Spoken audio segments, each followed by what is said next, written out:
नमस्कार दोस्तों, स्वागत है आपका HDIS परिवार में। दोस्तों, जैसा कि आप जानते हैं कि HD पे मेंस प्रोग्राम चलाया जा रहा है, जिसके अंदर हम सभी सब्जेक्ट को जो है वो कवर करा रहे हैं। आप IAS की तैयारी कर रहे हो या फिर आप PCS की तैयारी कर रहे हो, जैसे कि हिस्ट्री, पॉलिटी, इकोनॉमिक्स, सभी सब्जेक्टों को यहाँ पर क्वेश्चन आंसर के हिसाब से कवर कराया जा रहा है, ताकि आपकी तैयारी जो है उस लेवल की हो सके, मेंस पे आपकी पकड़ अच्छी हो सके, मेंस को आप अच्छे से क्रैक कर सके, आसानी से क्रैक कर सके, आपकी जो राह है वो आसान हो जाए। वो राह आसान कैसे हो सकती है? जिसको भी थोड़ी सी नॉलेज है आंसर राइटिंग के बारे में, तो वो ये जानता है कि जब आंसर राइटिंग करनी होती है तो हमें किन किन चीजों की आवश्यकता होती है। एक अच्छा आंसर लिखने के लिए मुझे किन चीजों की जरूरत होती है, एक अच्छा आंसर कैसे लिखा जा सकता है। तो वो सब चीजें यहां पर आपको मिलेंगी कि क्वेश्चन को हम कैसे समझें, कैसे उसको लिखें, हमारा प्रस्तुतिकरण कैसा हो, होलो चार्ट, डायग्राम, जो भी आपको उसमें यूज कर सकते हैं, उसको कैसे शुरुआत करनी है, मुख्य भाग में क्या लिखना है, निष्कर्ष कैसे लिख सकते हैं, वो सब चीजें, और प्रॉपर आपका सब्जेक्ट तैयार होगा। वो सभी पॉइंट आपके पास आ जाने इंपॉर्टेंट होते हैं किसी भी मेंस को क्रैक करने के लिए, चाहे आप फिर IAS की तैयारी कर रहे हो या फिर आप PCS की तैयारी कर रहे हो, क्योंकि वो आपके लिए इंपॉर्टेंट होता है। आपको पता होगा कि जब मेंस लिखना होता है, यदि आप टेस्ट देते होंगे, जब आप आंसर राइटिंग करते हैं टाइमर लगा के, तो आपको पता होगा कि टाइम की क्या वैल्यू होती है। यदि आपके तैयारी उस तरीके की नहीं है, आपने चीजों को उस तरह से नहीं लिया है कि पॉइंट टू पॉइंट, हाँ मेरे पास यहां से इस तरह चीजें हैं कि कोई क्वेश्चन पूछा गया है तो बस लिखते चले जाइए, क्वेश्चन को दिमाग में देखते ही कि हाँ ये क्वेश्चन है तो ड्राफ्ट तैयार होगा कि हाँ ऐसे प्रश्न में लिखेंगे, ये पॉइंट देंगे, ऐसे लिखेंगे। वो चीज नहीं होगी, सोचना पड़ेगा, तो सोचने में टाइम जाएगा, और यदि वो टाइम गया तो फिर क्वेश्चन छूटेंगे, और क्वेश्चन छूटे तो फिर मेंस भी छूट जाएगा और आपका ड्रीम भी। तो प्लीज ये मेंस प्रोग्राम आपके लिए बहुत अधिक इंपॉर्टेंट है। वो क्यों? देखिए, मैं जानता हूं अभी जो मान लीजिए आप वीडियो देख रहे हैं, यदि आप नए आए हैं तो जज करना स्टार्ट कर देते हैं कि बहुत कम व्यूज हैं, अभी चैनल तो स्टार्टिंग है। देखिए, अभी चैनल बना है, चीजें अभी स्टार्ट हुई हैं, तो व्यूज के आधार पर, अन्य चीजों के आधार पर चीजों को अपना चीजों का जो है नुकसान मत करिए। क्यों? क्योंकि ये चीज आपको पेड पे भी बहुत मुश्किल मिलेगी। जो पेड क्लासेस होती हैं इंस्टीट्यूट पे जो है, वहां पर भी आपको मुश्किल मिलेंगी, ये चीजें नहीं मिलेंगी। तो यहां पर फ्री में जो है आपके सभी सब्जेक्टों को कवर कराया जा रहा है। एक छोटी सी मानसिकता होती है कि काफी बार यहीं से निकल जाते हैं कि भाई क्या ये चीजें हो रही होंगी, 20 व्यू, 100 व्यू, इतने व्यूज तो जो है हमारे व्हाट्सएप स्टेटस पे आ जाते हैं। तो मेरे भी आते हैं, हमारे साथ जो काम कर रहे हैं उनके भी आते हैं। तो वो चीज दिमाग में लाए, अपने लिए, आपके लिए क्या जरूरी है। आपको पता है जिस चीज की आप तैयारी कर रहे हैं, मान लीजिए आप किसी भी स्टेट PCS की तैयारी कर रहे हैं या फिर आप IAS की तैयारी कर रहे हैं, तो आपको पता है कि हाँ मेरे सिलेबस के अंदर ये चीजें हैं और मेरे लिए क्या इंपॉर्टेंट है, मेंस क्रैक करना है तो क्या चीज चाहिए, और वो चीज है। तो वो यही चीज जो है, आंसर राइटिंग पर पकड़ ही एक ऐसी चीज है जो आपका सिलेक्शन करा सकती है, जो सबसे बेहतरीन चीज होती है। तो बस उसी पे अच्छी पकड़ बनाने के लिए, ताकि आपका मेंस क्रैक हो सके, वो यहां पर प्रोग्राम चलाया जा रहा है। तो आइए तैयारी करते हैं और मेंस को क्रैक करते हैं। आज के कुछ इंपॉर्टेंट क्वेश्चन देख लेते हैं। क्वेश्चन क्या है कि भूकंप प्राकृतिक और मानव जनित आपदा है, यानी कि प्राकृतिक कारण भी है और मानव जनित कारण भी है, इसकी हमें विवेचना करनी है। दूसरा क्वेश्चन क्या है कि सुनामी को समझाते हुए कि ये क्या है, इसके कारण और प्रभाव का हमें उल्लेख करना है। तो सिंपल, साधारण, डायरेक्टली क्वेश्चन है, जिससे हमारे पॉइंट्स हमारे पास आ जाएंगे। इन चीजों को आप समझिएगा कि जब पॉइंट्स आपके पास आ जाते हैं चीजें आसान हो जाती है कि भाई कारण क्या है, ये है, प्रभाव क्या है, ये है ना।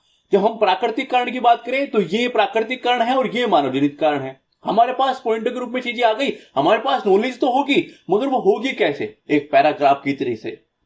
वो लिखना कैसे है? पॉइंट टू पॉइंट, है ना, क्योंकि वहां पर वर्डों की लिमिट होगी। तो आइए शुरुआत करते हैं।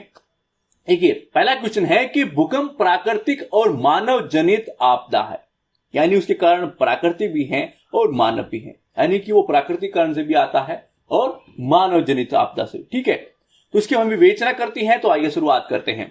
देखिए, प्राकृतिक आपदाएं जो है स्वाभाविक रूप से घटित होने वाली घटना है जो मानव जीवन को जो है नुकसान पहुंचाती है। बिल्कुल, भूकंप आएगा तो प्रॉब्लम किसको होगी? हम लोगों को, मानव को। ठीक है, लेकिन मानव गतिविधि उनकी जो है आवृत्ति और तीव्रता को बढ़ा सकती है। और बढ़ा सकती क्या है? हमारे कारनामे हैं, ऐसे हम लोग ये घटनाएं करते हैं।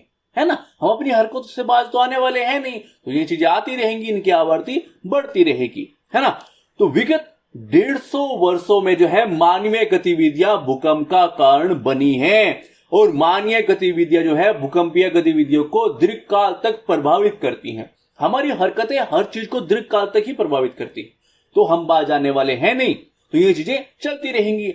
ये आपदा नहीं है, एक आत्मा है, भटकती हुई आत्मा, है ना। और जिसको भटकाया किसने है? हम लोगों ने। कुछ कारण अन्य भी है, मगर वो भटकती हुई आत्मा के पीछे हमारे भी कुछ कारण है। यह आपदा नहीं, एक भटकती हुई आत्मा है। तो आगे बढ़ते हैं, कुछ पॉइंट देखते हैं। जो चीज पूछी गई है, क्या पूछा गया है कि भाई दो चीज है, एक प्राकृतिक एक मानव। तो मानव गतिविधियों के कारण जो है भूकंप की उत्पत्ति के कुछ चीजें पॉइंट देख लेते हैं। प्रस्तुतिकरण आपके सामने है, चाहे आप लैपटॉप देख रहे हो या फिर आप जो है फोन देख रहे हैं, ठीक है। तो प्रस्तुतिकरण ऐसे भी किया जा सकता है, अन्य भी चीजें हैं, ठीक है।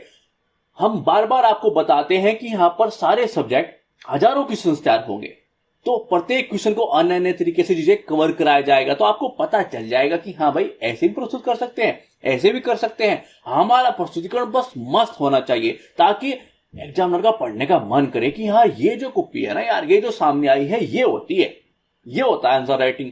प्रस्तुतिकरण ऐसा हो कि हाँ लगे कि इसकी कॉपी पढ़ लेनी चाहिए, देखते हैं क्या लिखा गया है, वो आप करवा पाए तो मजा आ जाएगा, ठीक है। तो आइए मजे मजे में जो है मानव गतिविधियां देख लेते हैं। किसकी? हमारी गतिविधियां, आप लोगों की, हमारी, सब लोगों की मिलजुल के। तो आइए देखते हैं वो कौन कौन से पॉइंट हम दे सकते हैं। परमाणु परीक्षण या फिर जो है न्यूक्लियर जो है विस्फोट होता है, उससे अत्यधिक तीव्रता के जो है प्लेटों में संचलन होता है। क्या होता है? हम बम गिर देते हैं, फिर धरती हिलती है, प्लेट हिलते हैं, उनमें संचलन होता है, और परिणाम स्वरूप क्या आता है? भूकंप आता है। गलत बात है भाई, हमने छोटा मोटा बम ही तो पटकाया, भूकंप क्यों आ रहा है? भूकंप से हमें प्रॉब्लम होती है ना। हम हिलते हैं, हमारे बर्तन हिलते हैं, हमारे पंखे हिलते हैं, और हम खुद भी हिलते हैं। तो भाई छोटा सा बम पटका दिया, छोटा सा परमाणु बम, है ना, उसके ऊपर भी भूकंप आते हैं, तो ये तो साजिश है हमारे खिलाफ, ऐसा हम कुछ नहीं करते हैं नहीं। आगे बढ़ते हैं, अगला पॉइंट देखते हैं। बांध में जो है जल के संकेंद्रण से जल के समायोजन के लिए जो है जलाशय में सतह में जो है हलचल होती है, और जिससे प्लेटें जो है विस्थापित हो जाती हैं। प्लेटें कौन सी? जिसमें आप खाना खाते हैं, वो नहीं, धरती के नीचे होती है। मुझे पता है, आपको पता होगा, चिल मोड, ठीक है, टेंशन नहीं लेनी। क्या होता है कि चीजें हम मस्त तरीके से यहाँ पर चीजें चलती चली जाती हैं। जब हम चीजों को पढ़ते हैं ना कि भाई मानव जनित गतिविधि में क्या हो सकता है, हम क्या लिख सकते हैं, कौन से ऐसे पॉइंट हो सकते हैं जो आसानी से कवर भी हो जाए, हमारे यहाँ पर भी आ जाए, उनको हम याद रखने में भी आसानी हो, और क्या हो, हम लिख भी पाए, और हमारे नंबर अच्छे भी हो जाए, हमारा प्रस्तुतिकरण भी अच्छा हो जाए, सब अच्छा हो जाए। तो बस आराम से मस्त तरीके से, इतना भी बर्डन नहीं लेना, है ना, तो चीजें आसानी से हो जाएंगी। तो भाई ये जो बांध बनाते हैं, बड़े बड़े जलाशय सिस्टम करते हैं, ये कौन करता है? हम लोग, है ना। और ये छोटी मोटी चीजों से फिर भूकंप आ जाते हैं, तो वो क्या हुआ? मानव की गतिविधि है। तो मानवीय गतिविधि से कभी कभार छोटी मोटी चीजें हो जाती है ना। तो आगे बढ़ते हैं। इसके अतिरिक्त जो है वनोन्मूलन, पर्यावरण ह्रास आदि भी जो है अप्रत्यक्ष रूप से भूकंप की जो है उत्पत्ति में सहायक रूप में भूमिका निभाते हैं। और ये कौन करता है? हम नहीं करते, है ना, हम ही करते हैं। ऐसे कांड हम ही कर सकते हैं, इतने महान महान कार्य हम ही कर सकते हैं। आइए अगला पॉइंट देखते हैं। विश्व में जो है सर्वाधिक मानव जनित भूकंप की जो है उत्पत्ति खनन के कारण हुई है, और खनन द्वारा जो है उत्पन्न भूकंप लगभग 271 में जो है संकेंद्रित है। कितने? 271 क्षेत्र के अंदर जो है वो संकेंद्रित है। तो ये कुछ हमारे कांड थे। क्या होता है कि भाई ये जैसे बोलते हैं ना कि भाई कुछ कर देते हैं, बच्चों की कॉपी आती है ना, जाके हम स्कूल के अंदर क्या करते हैं, चेक करते हैं, देखिए आपके बच्चे ने क्या क्या किया हुआ है। तो बस ये हमारे कुछ कारनामे हैं जो हमारे ही सामने प्रस्तुत हैं, और ये हमें ही लिखने हैं कि हमारे ये कारनामे हैं भूकंप को उत्पत्ति करने के लिए। तो बस इतना आसान तो है, हमारे तो कारनामे हैं, अपने कारनामे याद किसके नहीं रहते, तो हमारे याद रह गए, है ना। आगे बढ़ते हैं, अब कुछ प्रकृति की चीज देख लेते हैं। आइए देखते हैं वो क्या क्या कारण हो सकते हैं जो हम प्राकृतिक कारण के अंदर लिख सकते हैं, ठीक है। तो बात करते हैं हम भूपटल भ्रंश से। इसके अंदर क्या कि भूगर्भिक हलचलों के द्वारा जो है भूपटल तथा जो है वलन होता है, भूपटल तथा वलन रहता है, और इस प्रक्रिया के दौरान जो है भूकंप का अनुभव होता है। क्या होता है? जो प्लेटें आपस में चलती रहती हैं, ऐसे होती हैं चीजें, ऐसे प्लेटें चलती रहती हैं। जैसे क्या होता है, जैसे हिमालय बन रहा है ना, और जैसे रिफ्ट घाटियां बनती हैं। तो वो सब चीजों की वजह से क्या होता है, जब ये चीजें होती हैं तो भूकंप आते हैं, भूकंप आते हैं तो हम हिलते हैं, और हम हिलते हैं तो फिर क्वेश्चन भी बनते हैं। आइए दूसरा पॉइंट देख लेते हैं, वो क्या है, जलीय भार।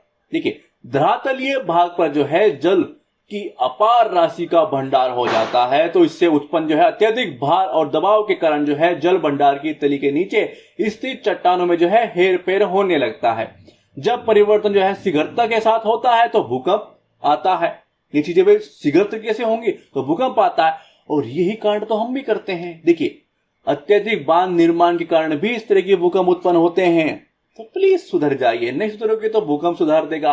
तो ये चीजें होती रहती हैं। ठीक है, आगे बढ़ते हैं। ज्वालामुखी क्रिया के बारे में बात करें तो ज्वालामुखी क्रिया में जो है तीव्र रूप से जब उनकी गैसें लावा बाहर निकलता है, इसको पता नहीं किस बात की जल्दी है, भूकंप हमको झेलने पड़ते हैं। भाई आराम आराम से आए, आराम आराम से गिरे, है ना, हमारे भूकंप भी ना आए। यही करता है कारण, है ना। हम लोग कुछ नहीं करते। ज्वालामुखी क्या है, ज्वालामुखी में गैसें लावा पूर्ण खतरनाक तरीके से बाहर आती है।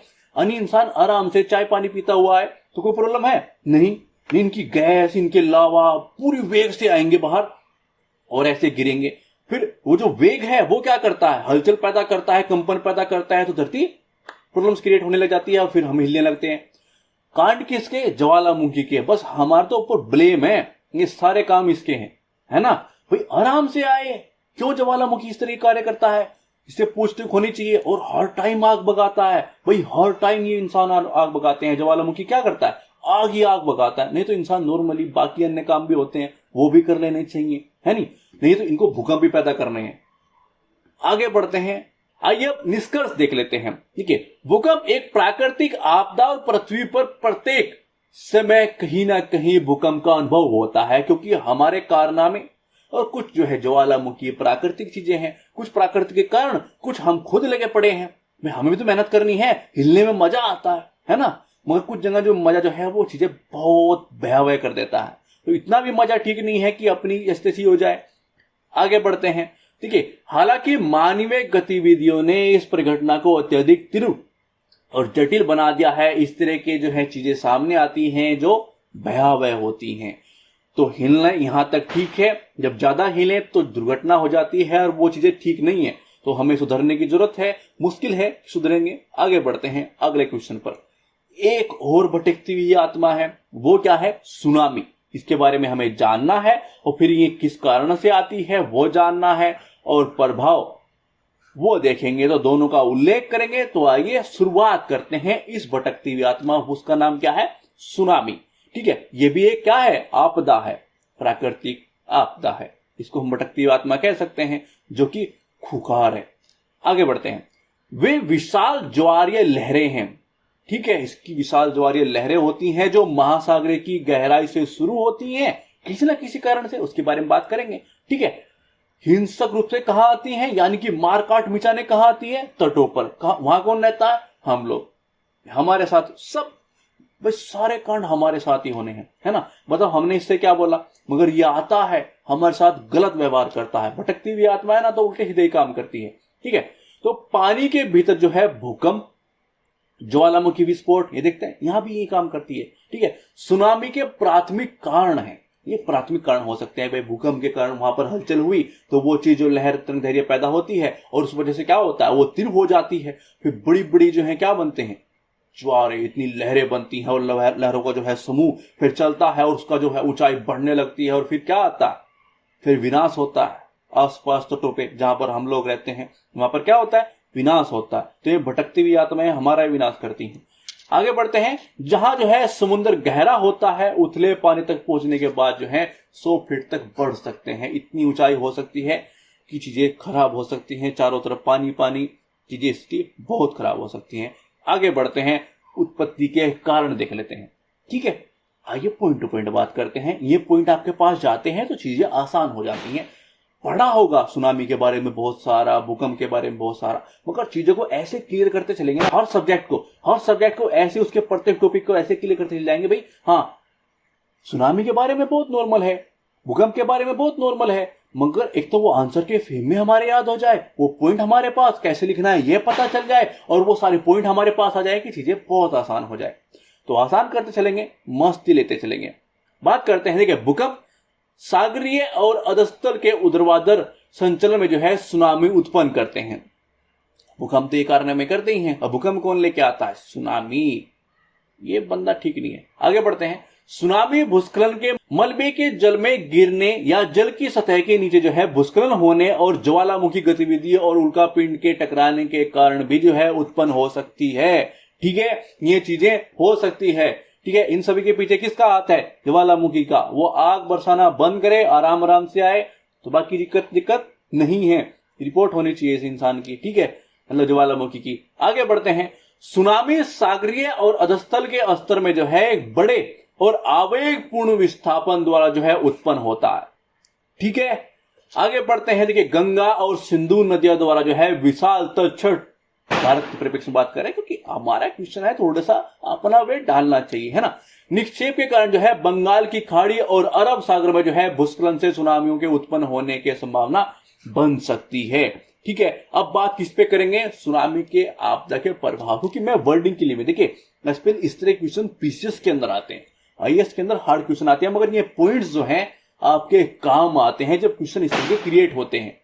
तो हमने जैसा कि बोला है कि छोटे से पॉइंट से लेकर एक हार्ड क्वेश्चन तक सब चीजें कवर करवाएंगे। तो ये प्रभाव देख लेते हैं, प्रभाव क्या क्या हो सकता है। देखिए सुनामी के प्रभाव जो है विनाश एवं क्षति, मौत, चारों तरफ जो है तांडव, किस चीज का? मौत का तांडव, बहुत बुरा हाल है ना। बीमारियां, अन्य तरीके की बीमारियां, चोटें, करोड़ों रुपए का जो है, करोड़ों डॉलर की जो है वित्तीय हानि से लेकर क्षेत्र के लिए जो है दीर्घ अवधि में तक चलने वाली मनोवैज्ञानिक समस्या तक हो सकते हैं। ये क्या है? ये इफेक्ट है। हमारा ही विनाश होगा, हम लोग ही मरेंगे, जो बचेंगे वो बीमार होंगे, कुछ को चोट लग जाएगी, हमारे घर टूटेंगे, यानी विनाश हो जाएगा टोटली, है ना। और ये कितना होगा कितना नहीं होगा ये निर्भर करता है कुछ कारकों पर। वो क्या? सुनामी उत्पन्न करने वाली भूकंपीय घटनाओं के अभिलक्षणों पर, उत्पत्ति बिंदु से दूरी व सुनामी के आकार पर, यानी कितनी उच्चताकारी है, कितनी बड़ी है, क्या है, कैसा है, कितनी सिस्टम कर रही है ना, कहां तक फैल सकती है, कहां तक चीजें जो है प्रभावित कर सकती है। महासागरों में जल की गहराई पर कहां से उठी है ना, किसी अन्य चीज से तो नहीं, गहराई से आई है तो और खतरनाक होगी। है, आगे बढ़ते हैं, किसी बात करते हैं निष्कर्ष पर। कितनी आसानी है चीजों को कवर करना और आप टेंशन लेते हो। आगे बढ़ते हैं। देखिए मस्ती चलती रहेगी, चीजें कवर होती रहेंगी। पहले ये देख लीजिएगा कि जब भी हम बात किस चीज की करें, निष्कर्ष की करें, तो वो हमेशा पॉजिटिव होना चाहिए। इस तरह के क्वेश्चंस के अंदर जब पीसेस के अंदर दिखाते हैं तो क्या आप उपाय के तरीके बताते हुए जो है एक पॉजिटिव जो है निष्कर्ष लिखिए हमेशा। भाई इतना तांडव तो मिचवा दिया ना, कारण ये है, प्रभाव ये है, अब क्या करो कुछ अच्छा, ऐसा ना लगे कि आप जानो कि ये बंदा खतरनाक है। हमेशा निष्कर्ष जो है पॉजिटिव लिखो। ठीक है, उपाय के साथ भी लिख सकते हो, मगर वो निर्भर करता है कि ऐसा क्वेश्चन हो तो फिर उपाय के बारे में चीजें बता सकते हैं। देखिए कृत्रिम अवरोधों की तुलना में, यानी कि जो हम कार्य करते हैं उसको रोकने के लिए जो अवरोध लगाते हैं उसकी तुलना में वृक्षारोपण कितना इंपॉर्टेंट है, वो चीज यहां पर दिखानी है कि भाई हाँ ये उपाय हम कर सकते हैं। सुनामी शमन का एक लागत प्रभावित दीर्घकालिक उपाय है क्या? वृक्षारोपण। हिंद महासागर के कुछ स्थानों पर जो है 2004 में सुनामी आई थी, लगभग अक्षत रहे क्योंकि वहां के नारियल और मैंग्रोव के जो है वृक्षों ने सुनामी की अधिकांश ऊर्जा को अवशोषित कर लिया था। ठीक है, देखिए वर्ड कम है, 100 के आसपास लिखना है तो यहीं तक ठीक है। थोड़ा सा अधिक है तो एक आधा पॉइंट और दे सकते हैं कि एक आधा जिक्र पॉइंट अन्य कर सकते हैं। इसी प्रकार जो है तमिलनाडु क्षेत्र में जो है नालू वेदपाथी गांव में जो है वर्ष 2002 में तट रेखा के साथ साथ लगाए गए 80,244 वर्षों ने जो है वन के कारण न्यूनतम क्षति और कम लोगों की मृत्यु हुई थी। यानी कि वृक्षारोपण कितना इंपॉर्टेंट है। जब हम कृत्रिम चीजों का यूज करते हैं इसको रोकने के लिए, उससे अधिक है कि हम वृक्षारोपण का उपयोग करें, है ना, उनको वृद्धि करें, उनको जो है वृक्ष लगाए वहां पर, वो इंपॉर्टेंट है, वृक्षारोपण इंपॉर्टेंट है। तो ऐसे वर्डिंग का सिस्टम मान लीजिए, देखिए कम है तो यहीं पर ही चीजें खत्म कर दीजिए, अधिक है तो इसका भी यूज कर लीजिएगा, पॉइंट इंपॉर्टेंट है। ठीक है, तो प्लीज वीडियो को शेयर कर दीजिएगा ताकि ये चीजें चलती रहें और सभी सब्जेक्ट यहां पर कवर होंगे। आप इसके बारे में बिल्कुल मत सोचिएगा कि एक छोटे से, एक नॉर्मल से ऐसे क्वेश्चन से लेकर एक हार्ड क्वेश्चन तक वो सबकी प्रैक्टिस भी होगी, क्वेश्चन को भी समझाया जाएगा कि हाँ कैसे कर सकते हैं, प्रस्तुतिकरण भी, कैसे डायग्राम का यूज हो सकता है, सब चीजें बताई जाएंगी, सभी सब्जेक्ट कवर होंगे, ठीक है, उनके प्रत्येक टॉपिक को कवर किया जाएगा। तो प्लीज वीडियो को शेयर कर दीजिएगा। थैंक्स फॉर वॉचिंग, धन्यवाद।